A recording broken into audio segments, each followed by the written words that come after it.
Yan. Ay, nag-blurred.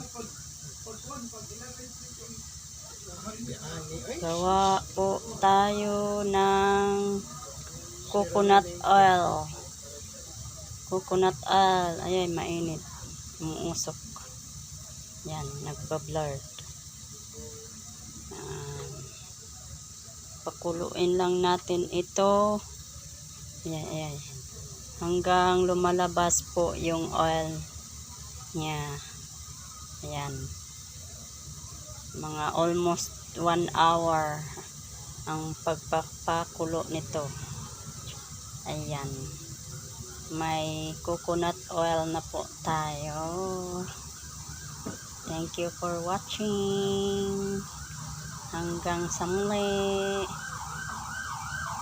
Bye-bye.